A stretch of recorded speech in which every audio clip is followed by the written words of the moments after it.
ஓம் சாய்ராம். இந்த பதிவில் நாம் சமீபத்தில் ஒரு சாய் சகோதரிக்கு நடைபெற்ற அற்புதத்தை தான் பார்க்க போகிறோம். இந்த சகோதரிக்கு ஒரு கனவு வந்திருக்கு. அதாவது ஜனவரி 9ஆம் தேதி காலையில் இவங்களுக்கு ஒரு கனவு வந்திருக்கு. அந்த கனவில் என்ன சொல்லியிருக்காங்கன்னா, பாபா என்னோட மசூதி இப்போ தான் கட்டி முடிக்கப்பட்டிருக்கு. அதாவது ரொம்ப நாளாக நடைபெற்ற வேலை வந்து இப்போ தான் முடிஞ்சிருக்கு. கூடவே இருந்த நண்பரோட நம்பிக்கை துரோகம் அது மாதிரி ஒரு வேர்டு யூஸ் பண்ணுறாரு. அதனால் சரியான வார்த்தை இவங்களுக்கு புரியல. அவர் ஏமாற்றிட்டதுனால லேட் ஆகிடுச்சு, இப்போ தான் என்னோடய மசூதி கட்டி முடிக்கப்பட்டிருக்கு அப்படின்றாங்க. இதை கேட்குற தோழி வந்து கனவுலேருந்து முழிச்சிக்கிறாங்க. என்னடா இது, மசூதி கட்டி முடிச்சிட்டாங்கன்றாங்க, ஃப்ரெண்டு ஏதோ ஏமாற்றிட்டாங்கன்றாங்க அப்படின்னு இவங்க யோசிக்கிறாங்களே தவிர இவங்களுக்கு அந்த கனவுக்கான அர்த்தம் புரியல. திரும்பவும் லைட்டாக தூக்கம் வருது, தூங்குறாங்க.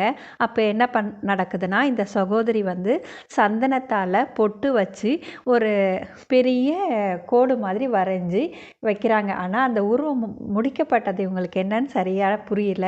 தூங்கி எழுந்துச்ச அப்புறம் எனக்கு அது சரியாக என்னன்னு தெரியலன்றாங்க. அதாவது சந்து புள்ளி வைக்கிற மாதிரி சந்தனத்தால் 3 வரிசையில் புள்ளி வைக்கிறாங்க. கடைசியில் வந்து ஒரு இலை மாதிரியோ இல்லை திரிசூலம் மாதிரியோ அது வரையப்பட்டிருக்கு.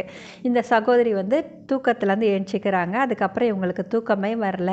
பாபா என்ன சொல்ல வராரு, நம்ம என்ன வரைகிறோம் அப்படின்னு இவங்க யோசிக்கிறாங்க. மணி பார்க்குறாங்க, 2:45 தான் ஆகுது. அதாவது மேகாவுக்கு வந்து திரிசூலம் வரைஞ்சி சிவனை கும்பிட வச்ச மாதிரி நம்மளையும் கும்பிட வைக்க போகிறாரோ பாபா, என்ன சொல்லியிருக்காரு அப்படின்னு இவங்களுக்கு வந்து குழப்பமாகவே இருக்குது. தொடர்ந்து இவங்களுக்கு தூக்கமே வரல. வியாழக்கிழமைங்கிறதுனால காலையில் எழுந்துச்சி பூஜையெல்லாம் முடிச்சுட்டு அலுவலகத்துக்கும் போகிறாங்க. போகும்போது இவங்க யூடியூப்பில் வந்து கோபுரம் டிவியோட பாபாவின் அற்புதங்கள் அப்படின்ற ஒரு தொடரை பார்க்குறாங்க. அப்போ வந்து இவங்களுக்கு அதில் வந்து ஒரு நியூஸ் என்னென்னா, கீழவயலூரில் பாபா கோவில் கட்டிகிட்ருக்காங்க. முடிக்கப்படுற நிலையில் இருக்கிறதுக்கு அந்த கோவிலுக்கு டொனேஷன் தேவைப்படுது அப்படின்னு சொல்லியிருக்காங்க. இவங்க வந்து பக்கத்தில் இருக்கிற கோவிலுக்கு தான் டொனேஷன்லாம் கொடுத்து பழக்கம் இருக்கிறத தவிர வெளியூருக்கெல்லாம் அப்படி எதுவும் அனுப்பின மாதிரி இவங்களுக்கு பழக்கம் இல்லை. அதனால் அதை ஒரு பெருசாக எடுத்துக்கலை, விட்டுட்டு ஸ்கிப் பண்ணிவிட்டு அடுத்த வேலைக்கு போயிடுறாங்க. திரும்பவும் ஈவினிங் வந்து இவங்களுக்கு வேறு ஒரு வீடியோ பார்க்குறாங்க. அதில் என்னென்னா, கீழவயலூர் பாபாவுக்கு டொனேஷன் கொடுத்ததை பற்றி ஒரு சகோதரி வந்து வேறு ஒரு சேனலில் சொல்லியிருக்காங்க. அதில் என்னென்னா, கீழவயலூர் பாபாவுக்கு 4000 ரூபாய் டொனேஷன் கொடுத்துருக்காங்க அப்படின்னு சொல்லி அந்த சகோதரி தனது அற்புதத்தை அதில் பதிவிட்டிருக்காங்க. இதை பார்க்கும்போது இவங்களுக்கு தோணியிருக்கு, ஒருவேளை பாபா வந்து டொனேஷன் கேட்குறாரோ அப்படின்ட்டு. இவங்க வந்து அது பெருசாக யோசிக்கல. சரி, கேட்டால் அவரே அந்த சகோதரிக்கு சொன்ன மாதிரி எவ்வளோ அமௌண்ட்டுன்றதை நமக்கு சொல்லட்டும் அப்படிங்கிற மாதிரி ஒரு போகிற போக்கில் பாபா கிட்ட சொல்லிட்டு போயிடுறாங்க. அது கரெக்டாக வியாழக்கிழமையா வெள்ளிக்கிழமையான்னு இவங்களுக்கு சரியாக தெரியல. ஆனால் அடுத்த நாள் இவங்களுக்கு ஒரு கனவு வந்திருக்கு. அந்த கனவில் வந்து 2 நம்பர்கள் தெரிஞ்சிருக்கு. அதாவது 3 டிஜிட்டில் 2 நம்பர் தெரிஞ்சிருக்கு. அதில் ஒரு நம்பர் வந்து சரியாக ஞாபகத்தில் இல்லைன்னோ, ஒரு நம்பர் மட்டும் 782 782 அப்படிங்கிற ஒரு நம்பர் மட்டும் இவங்களுக்கு ஞாபகத்தில் இருக்குது. அதாவது கேலண்டர் பேப்பரில் எழுதின மாதிரி ஒரு 3 டிஜிட் நம்பர் இவங்களுக்கு ஞாபகம் இருக்குது. அது என்ன 782 அப்படின்னு இவங்க யோசிக்கிறாங்க. ஒருவேளை பாபா சொன்ன அமௌண்ட் இதுவாக இருக்குமோ, அதையும் முழுசாக சொல்லலை அப்படின்ட்டு அந்த நாளும் இவங்க டொனேஷன்லாம் எதுவும் அனுப்பலை. அதையும் ஸ்கிப் பண்ணிவிட்டு போயிடுறாங்க. திரும்பவும் அவங்களுக்கு சனிக்கிழமை நைட்டு ஒரு கனவு வருது. அந்த கனவில் என்னென்னா, இவங்களும் இவங்க ஃப்ரெண்டும் ஒரு இடத்துக்கு போயிருக்காங்க. அது என்ன இடங்கிறது கரெக்டாக புரியலை. அங்கே ஒரு கேஷ் கவுண்டர் இருக்குது. அந்த கேஷ் கவுண்டரில் பில்லிங் செக்ஷனுக்கு போகிறாங்க. போயிட்டு பணம் நான் கொடுக்குறேன்னு இந்த சகோதரி சொல்கிறாங்க. கூட இருக்கிற ஃப்ரெண்டு கூட சொல்கிறாங்க, இல்லை நான் கொடுக்குறேன்னு. அவங்கள பேக்கில் நிறையாவே பணம் கட்டாக இருக்குது. அதுலேருந்து இவங்க சரி பணம் எடுத்துகிட்டு வருவாங்கன்னு சொல்லி வெயிட் பண்ணுறாங்க. ஆனால் அந்த சகோதரி வந்து பணத்தை எடுத்துகிட்டு வந்து தரல.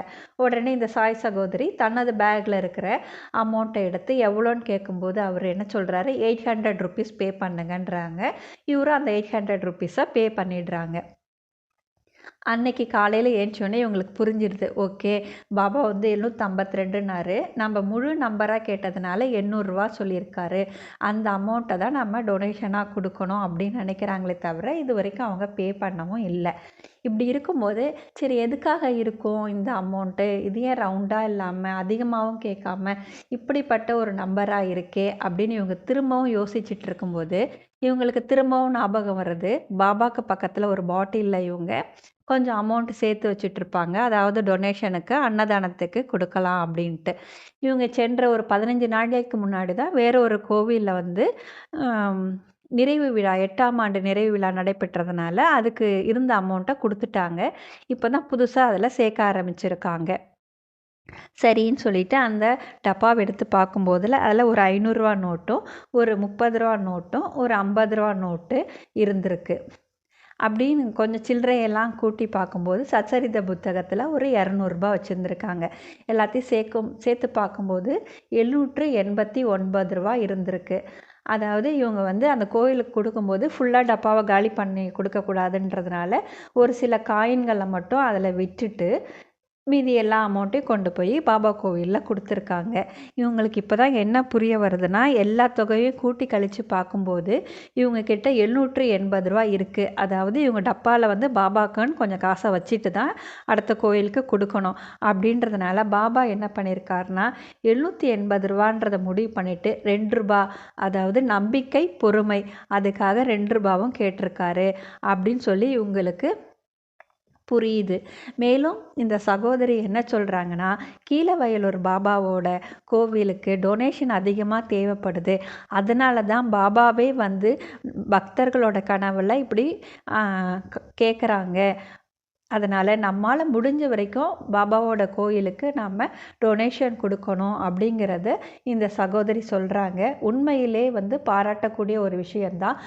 பாபாவே வந்து கேட்குறாருன்னா அந்த பாபாவோட ஆளுமையும் அந்த பாபாவோட அன்பும் எப்படிப்பட்டதாக இருக்கும். உண்மையிலே தன்னால் முடியும் நினைக்கிறவங்க இந்த கோவிலுக்கு வந்து டொனேஷன் கொடுக்கலாம்.